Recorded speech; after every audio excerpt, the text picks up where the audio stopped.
What's going on, guys? Welcome back to D-Burst. For this video, we have another comparison. This time we're gonna talk about Lucifer the End. So sa kanan ko we have the Takara Tomy, and on this side we have the Flame version. So we'll go discuss each part. Let's start. Alright, so dun sa first part, guys, we have the drift driver. So as you can see, magkamukha sila, but the difference is this one is plastic and this one is, I think, metal or stainless, not sure. So yun siya, guys. So mas mataas itong tip ng Flame or ng bootleg compare dito sa what do you call it, yung sa Takara Tomy na drift driver. Oh, magkaiba ata silang simbolo dito. As you can see, ito yung symbol ng drift. And I'm not sure what symbol is this. Parang 1, tapos may pag ganun. Alright, anyway, we'll see the performance neto later. So, we have the drift. Alright, so dito naman tayo sa disc. We have the disc. So, ito yung pangatlong disc na lumabas sa Beyblade Burst Sparking para dun sa limit break system, which is dito nga lang siya available kay Lucifer the End, but you can use it for a left spin and right spin Beyblade.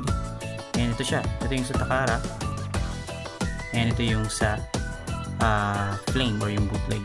So titingnan natin sa likod. I think they're almost the same, but the only difference, guys, is walang star dun sa bootleg, and may hollow portion pa rito, so hindi siya siksik, unlike dito na siksik talaga.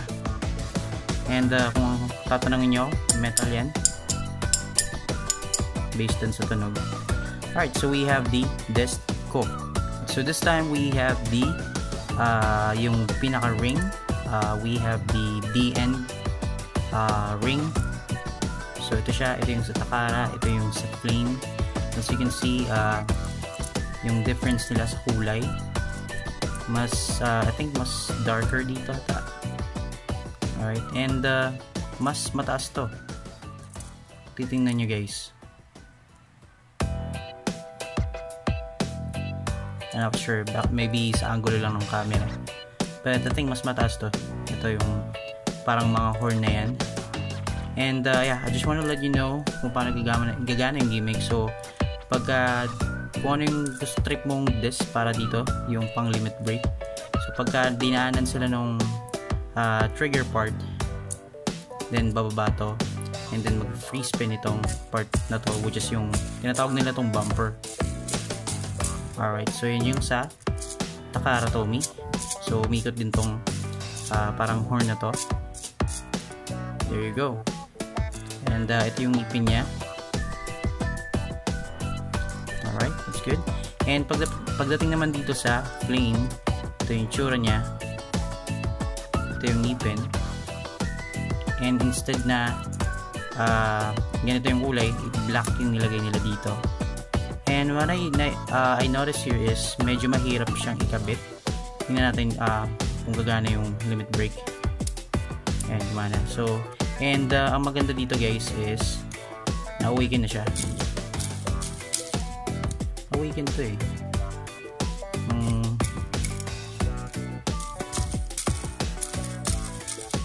Sobrang daming ikot na ginagawa niya, unlike sa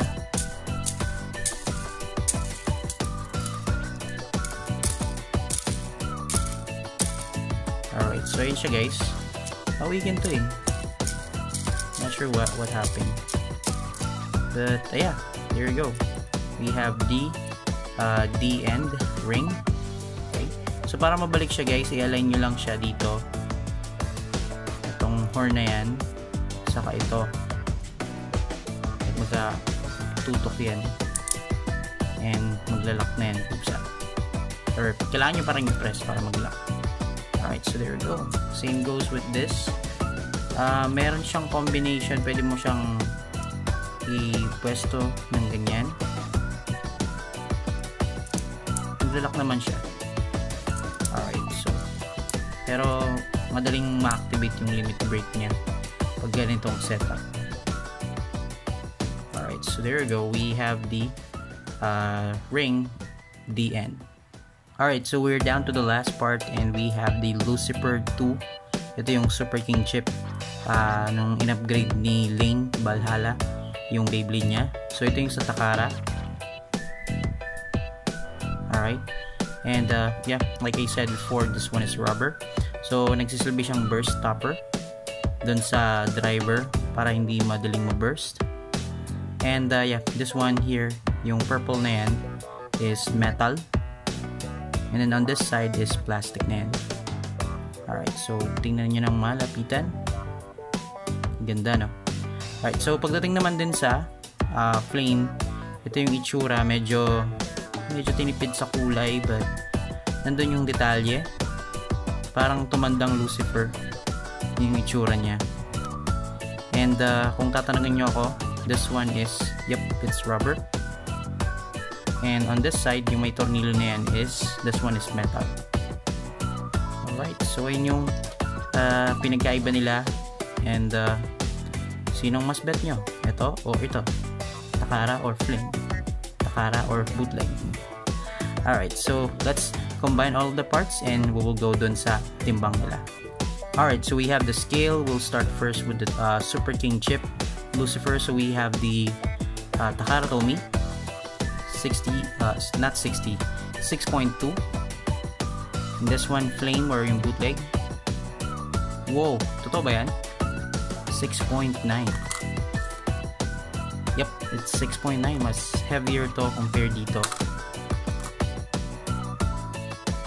Yep, and hindi siya mas mabigat to guys compared dito sa Takara Tomy. Alright, so next part we have the disc. Alright, so ito naman yung disc, Takara 27. Alright, itin ko lang 27.5. Parang ano lang, istasyon lang yun eh. And on this one is 26.8. Alright, but almost 27 na siya dun. So mas mabigat itong Takara Tomy. Alright, for this one naman, we have the ring. So ito yung sa Takara, we have 25.6. And pagdating naman dun sa bootlegger Flame, 24.5. Alright, so mas mabigat to guys. But just to make sure, yep, mas mabigat nga siya. So there you go. Alright, so we're down to the last part. We have the drip driver. So let's go first dun sa Takara. We have saradong 10 grams. And we have the bootleg 11.5. So I think yung nagpabigat dito is yung itong part na to, which is metal, or I'm not sure kung stainless. But there you go. Already, so titimbangin na natin yung bigat ng kabuuan ng Beyblade. So let's start with this Takara Tomy 68.9. And then on this one is, ito ba? 69 rather. 69.4 siya guys. Ang bigat niya compared dito sa Takara 68.9. Alright, there you go. So alin ang mas bet nyo? Ito ba or ito? Alright, so yeah, I think let's do some test spin and test battle for this. Before we start the test spin and the test battle, I just wanna discuss guys kung paano kayo makakasali dito sa ating giveaway na Jet Wyvern. So first thing that you need to do guys is subscribe to my channel. Second is like this video. Share nyo na rin tong video. Comment down below kung bakit nyo nagustuhan to, anong part yung nagustuhan nyo dito sa Jet Wyvern, and put a hashtag DBurst. And also make sure na nag-screenshot kayo ng nakasubscribe kayo, and then send it to my FB page, and para ma-confirm ko na kasama kayo sa entry. So yun lang naman guys, let's start the test spin and test battle. Okay, so kakabalik lang na itong base stadium ko. We have the dash stadium para dito sa test spin and test battle. So I think let's do first with the Takara Tomy. Alright guys, so 3, 2, 1, go! Alright, so as you can see guys, ganun yung galawan ng Lucifer the End kapag nasa loob ng Dash Stadium. And I think mas malikot ata to kung ang gagamitin mo is yung regular na yung basic stadium na naunang nilabas ng Takara Tomy. And that's it. So let's go naman dun sa bootleg. Alright guys, so ito naman yung sa bootleg or yung flame. So here we go, 3, 2, 1, go. Wow, lakas nun Nice. And gumana rin yung limit break niya, pero hindi naman siya nag-click. And by the way, dun sa click niya guys, hindi siya ganun kahigpit. At mararamdaman mo yung click niya, unlike dun sa dalawa limit break na lumabas na gawa ng flame. Medyo walang click. So isa pa. Go. Shoot. Hindi ko nilakasan. Tumakatang siya guys. Wow. Alright, so I think that's it. Let's do a test battle. First battle, we're gonna use yung Takara Tomy na Rage Longinus versus dito sa flame na Lucifer the End. So first 2 points win. Oh shoot. Whoa. Grabe ang aggressive na ito. Lucifer the End. There's 1 point for the flame brand. Alright, so whoa, ang lakas guys. 2-0. Panalo itong Lucifer the End flame brand. This time naman guys, I'm gonna use Brave Valkyrie na Takara Tomy and against the flame version ng Lucifer the End. So first 2 points wins. 2-1 go. Whoa, 1 point para sa flame brand. Wow, bumawi din yung Takara Tomy Brave Valkyrie. So all 1 guys. Go. Whoa, saved by the wall. Oh my goodness. But we'll see kung sino man nanalo dito. Sa stamina, I think Lucifer the End will win the flame version. And yun na nga, panalo dito 2 points yung flame na Lucifer the End. Alright guys, so we're gonna use naman yung bootleg version ng Rage Longinus against dito sa Takara Tomy na Lucifer the End. So first 2 points win.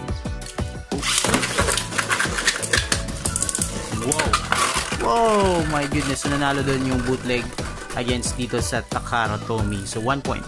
Oh shoot.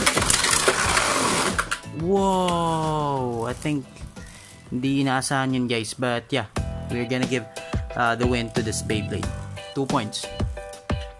Alright, so this time naman we're gonna use the bootleg version ng Brave Valkyrie, pinagsamang flame and MQ brand.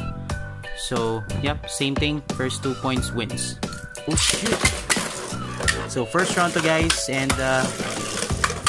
wala pang nagkakatama dito. Yun eh. Ang lakas guys ng banggaan nila. Solid. And mukhang bibigay ata dito yung Brave Valkyrie na bootleg. Whoa, there you go. There's 1 point para sa Takara Tomy. Oh shoot. There you go. So makabawi ba dito yung flame or yung bootleg Brave Valkyrie, or makaka 2-0 na itong si Lucifer the End? So we'll see. There you go. So 2-0 panalo itong Takara Tomy. So let's do naman yung battle nilang dalawa nitong Lucifer the End na Flame and Takara. Alright guys, so ito naman yung sunod nating battle.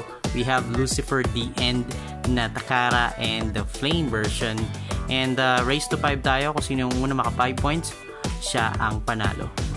Oh shoot. Wow, grabing banggaan yun guys. And as you can see, mga ubusan nata dito ng ikot itong bootleg versus dun sa.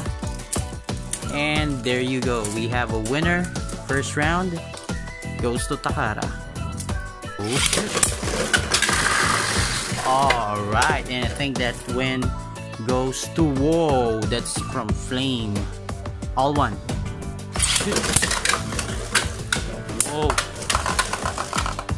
Nalilito na ako sa inyo dito yung original or yung bootleg. So, ayan, for this battle, as you can see, naubos na yung ikot dito ng bootleg. And there you go, 2-1. Panalo itong Takara Tomy. Oh. There you go guys. So, whoa, mukhang naubusan nata dito ng ikot itong Lucifer the End na Flame, and there you go. And umulan na nga guys. Panalo dito Takara Tomy. So 3-1. Oh shit. Wow, ano yun? Umangat tong yung flame or yung bootleg sa ibabaw ng Takara. And yun na nga guys, umuulan na habang ginagawa ko tong video. Sensya na kung maririnig nyo yung sound. But anyway, 4-1 panalo Takara Tomy. Whoa! That's a win there by Takara Tomy, Lucifer the End. There you have it guys. Thank you for watching this video. Sana nagustuhan nyo itong comparison natin ng Lucifer the End co-drip na Takara and Flame or yung bootleg version nito. So based dun sa laban, mas nainaig yung stamina nito, and I think mas better yung plastic compared dun sa metal. Yun lang yung napansin ko. Although mabigat siya, yun yung maganda, but hindi nag-work yung metal dun sa loob or yung stadium na to. So we'll see kung ano pa magagawa nito sa loob ng stadium with other Beyblade. Comment nyo na lang kung gusto nyo makita tong ilaban sa other Beyblade. So I think that's it guys. Thank you for watching this video. See you sa next Beyblade battle and review. Stay safe and goodbye.